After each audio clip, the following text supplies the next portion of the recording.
holy moly.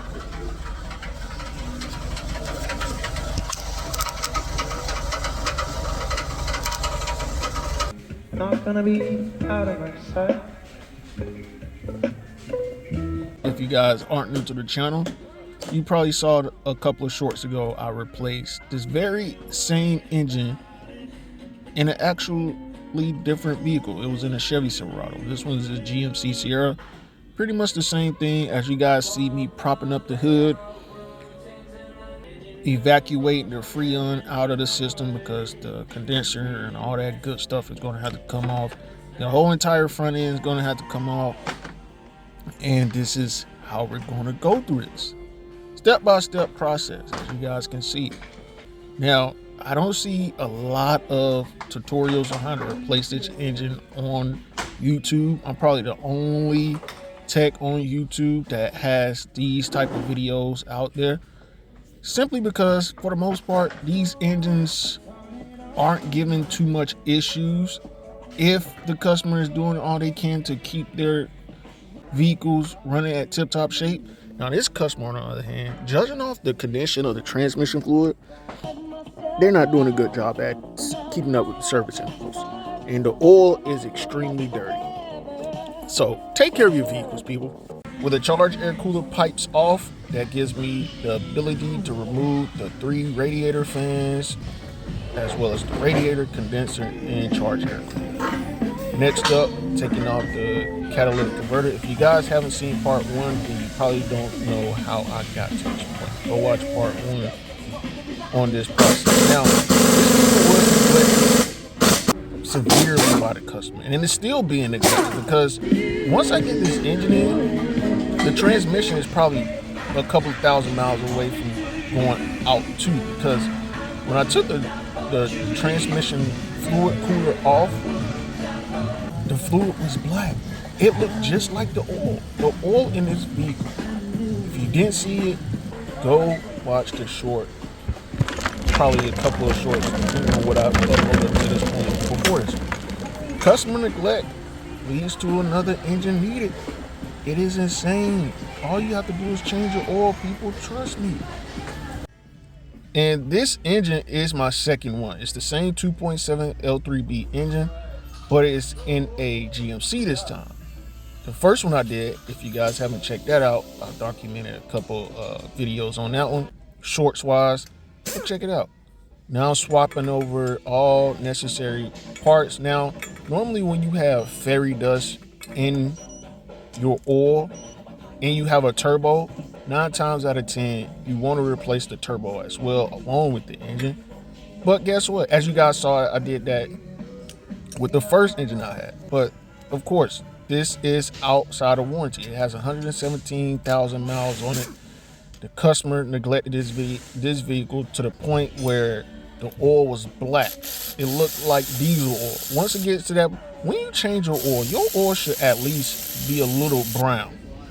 Now, the transmission fluid is black as well, which means that they're going to need a transmission as well. They're out of warranty. They have a third-party insurance company that is paying only for the engine replacement, not the turbo, which is insane.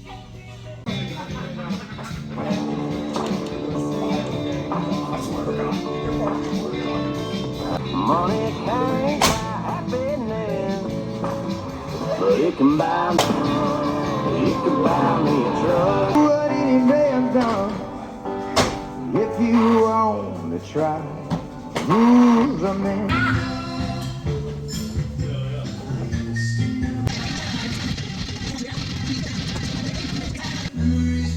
Memories bring back your. There's a time that I remember when I never felt so long. I felt the edge, but you found the star. And my heart feel like it never, and it's not enough.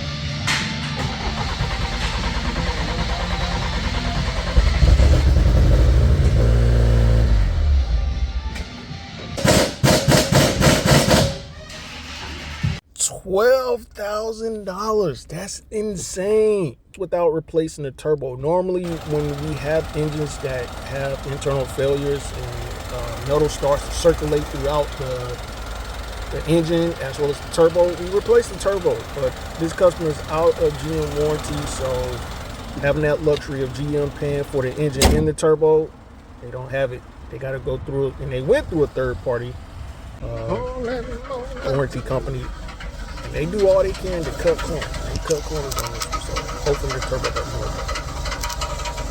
That noise is no longer present after I replaced the engine. So 23 hours of labor, $12,000. Man, it looks like I ain't gonna say a brand new truck, but I cleaned it up and it's looking better than when it. So this engine was making an internal humming noise when you accelerate. At idle, you could not hear the noise at all. No rod knock, no internal ticking, none of that. It was making like a humming, muffler type noise. Now, that part that you guys see is not the crankshaft, that's the oil. Now, I broke it down like this because I was advised to by the advisor at GM Tech. They told me to tear it down, see what I could find, check crankshaft end plate, make sure the actuators are not making contact. I did all that. And in my mind, when he said check the actuators, I'm thinking to myself, dude, the actuators will not be making that noise. It will be a more distinct noise from the actuators making contact with the front end. So further on into this situation, I'm gonna go ahead and tell you, it's a lot of stuff you have to take off on the front end versus replacing the engine on a V8. You guys, my GM techs out there, you know, the V8s are a little bit more, I don't know what to compare. But I'll say since you got the turbo on here, it's a lot more steps. I guess you would say this one has a lot more steps than the V8, but replacing a V8 engine is a little bit more because you got to deal with headers. On this one, you don't really have headers on the inline 4. I don't think this one has headers. I think it just got the turbo. If I'm not mistaken, I didn't have to take headers off on that. That's weird. But it is an inline 4 rear-wheel drive L3B engine. For those that are wondering, if you can't find videos on YouTube on how to replace this one, man.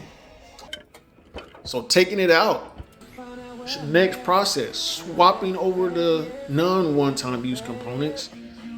The turbo is getting replaced. The oil cooler is getting replaced. The oil cooler lines, some of the coolant hoses are getting replaced. A couple of sensors are getting replaced. The fuel injectors and fuel rail assembly will be swapped over because anything that circulates oil is getting replaced. Excessive oil inside of the oil filter. Now, a lot of people say 126 miles, you're going to see some metal shavings because of the quote-unquote machining process at the factory, which is insane to me. There should not be any metal inside of any engine block after the machining process. Because we got all of the tools to clean out stuff internally. You can literally dip the engine inside of a freaking solvent pool, dip it, and blow it out, make sure all of the metal shavings are out of it. It's crazy. So, was that the root cause of the humming noise that I was hearing? When I was accelerating this engine versus at idle, you didn't hear it? Whatever the case may be, new engine in, time to dry this thing, and for sure, the noise is gone. Trust me. I wish I would have documented what noise it was making because I think that would be what happened. I think I did, but I reset my phone and the videos were lost. I was so mad. But it is what it is. Hopefully I'm not going to say hopefully I get another one that has the same problem, but if I do, and we know we got a big problem on our hands, GM, with internal humming noises from the engine, but it sounds good. Fuel injectors are ticking. Y'all hear that?